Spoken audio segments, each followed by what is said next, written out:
What's the chance that's getting a little bit of this, a little bit of this? Okay, welcome back to another matcha manga series, okay? We have leveled up to another level, and I'm so excited to be talking about a new BL, new anime, like Marvel Rivals, Demon Slayer, Hinokami Chronicles 2. We just finished Tadaima Okairi, Twilight Out of Focus, The Summer That Hikaru Died, Dandadan, and so much more. Building this community has been like something that's crazy. Like I've like consistently started this since July, and we have grown to almost 100 subscribers on YouTube. Almost 60 followers on TikTok so we can go live, 100 followers on Instagram. And I'm just loving the conversation that we've been having across anime. Because when I was younger, I didn't really have a group of people who I felt like understood me or felt like this was something that they were just rushing to the table at lunchtime to talk about. So if you have been confused, or first of all, let's get the formalities out of the way. If you've never seen my face before, my name is Shamar Miles. And over here, we gangsta. Hey, we gangsta. So what I need you to do is go outside. If you're on TikTok, Instagram, Facebook, all those platforms, first of all, save this video because you're going to love all the information and things that we're doing over here.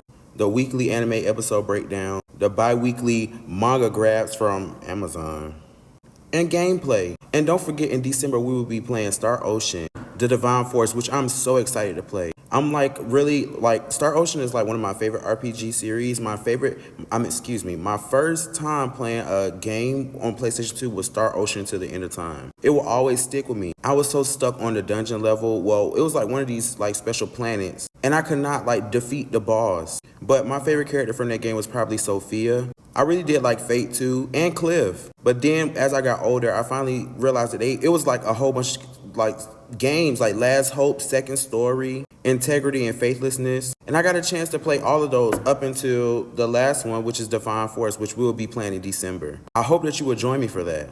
But today's video is mainly about One Piece. Listen, I have to give you a little backstory on my journey with One Piece. See, I grew up watching anime on Toonami. If you don't know what Toonami is, it was like a segment, I believe on Saturdays, that was a part of Adult Swim on Cartoon Network. And I used to watch Naruto all the time. If you did not know, Naruto is like my #1 anime, okay? And by the time I got through watching anime as a child, I would wake up in the middle of the night and hear,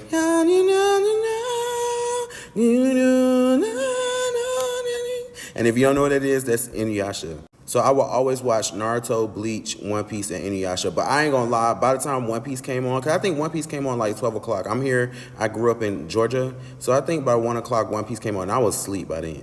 Because One Piece, like, you really have to me, you have to be invested into the arc, and that's going to travel on to later on in this video. You really have to pay attention, because something that happened in 2 arcs ago will literally happen in a current arc that you're in now. So how I'm in Whole Cake Island, like, that has a whole thing to do with, I believe, Zoe.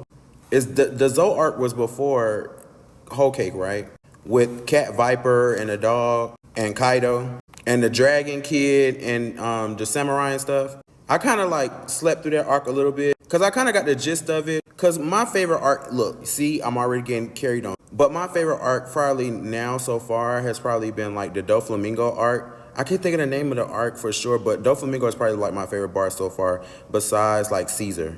I think Caesar was like a really cool villain. I just don't think they gave him the opportunity to be to his fullest potential. But going back to like my beginning journey with One Piece, like so as a child, now moving on to like college, I started watching One Piece maybe in like 2020 or like, yeah, because I got to college, maybe like, I say 2019, 2020.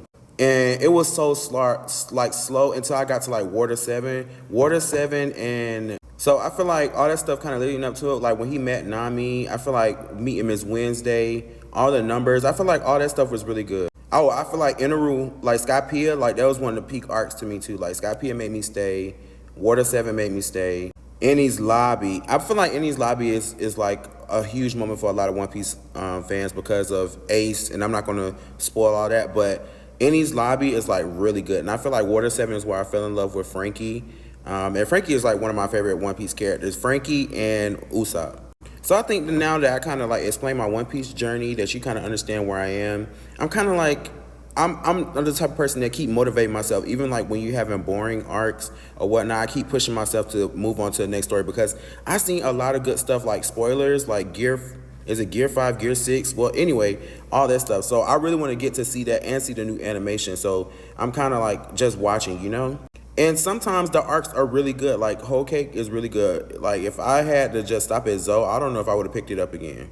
Oh, I have to say this too before I get into episode 817 of One Piece.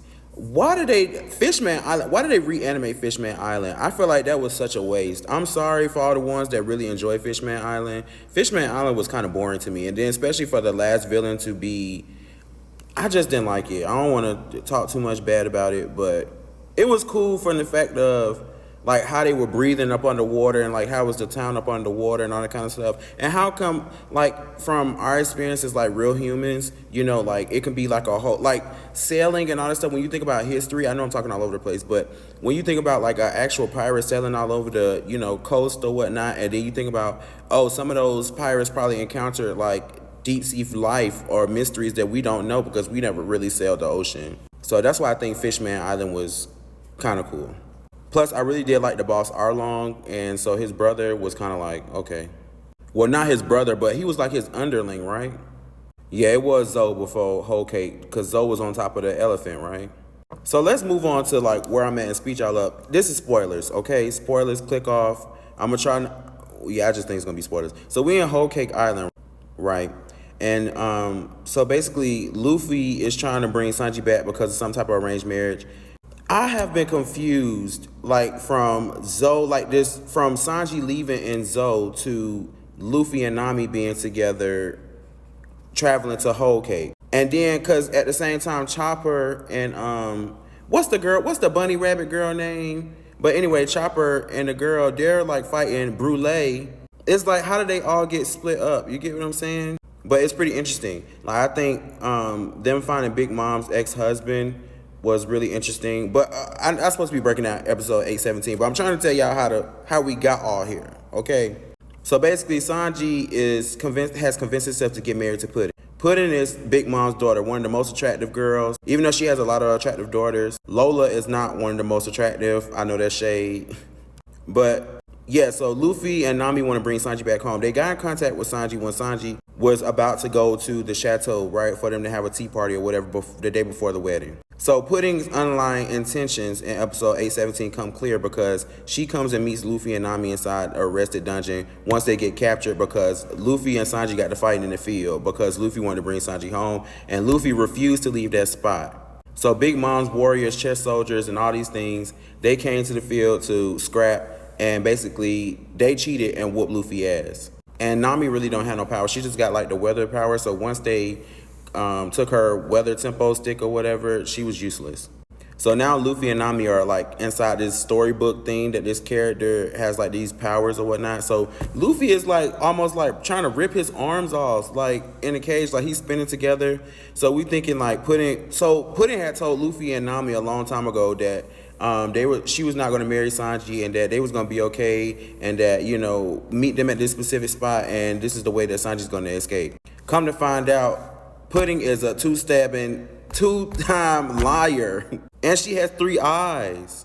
So basically, it's just a deal between the Vinsmokes and Big Mom Pirates. The Big Mom Pirates want to take over Germa 66, which they basically copy and genetically modify humans, which all the Vinsmokes are genetically modified except Sanji. Sanji's the exception. Sanji is actually a human that just persevered and became strong. Basically, Sanji was coming to comfort Pudding because he hasn't seen her all day. He cooked her a meal and wanted to bring her flowers because he's legitimately convinced himself that they're going to get married the next day. He's convinced himself that Luffy and, you know, the Straw Hats are going to leave and he's going to live happily ever after because technically under the surface, he really does want to be married. And this is kind of an excuse to fulfill that dream of his of loving and taking care of a woman and I believe having a family.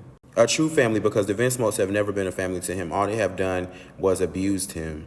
And it's just so sad that Pudding was literally mocking him when he took that mask off and his family had beat him bloody and swollen. I just feel so sad and so sorry for Sanji. So now that Pudding has shot Sanji's sister and has unfoiled her plans, it's like, what are the Straw Hats going to do now? Luffy and Nami are still tied up. Is Luffy going to rip his hands off? What is Nami going to do? Are all the Vinsmokes really going to be executed at the wedding? Is Big Mom going to capture Germa 66? Is Sanji going to turn it around and pull a switcheroo? Is Big Mom going to destroy everyone? Is Luffy going to fight Big Mom? We shall find out in episode 818. Shamtastic Gang, I hope to catch you back here in the next video. Make sure to save this video. Leave a yellow heart because over here we show love. Make sure to like this video. make sure to subscribe and turn on those post notifications so you can be notified every time I post a video. Don't run far because episode 18 will be soon. See you.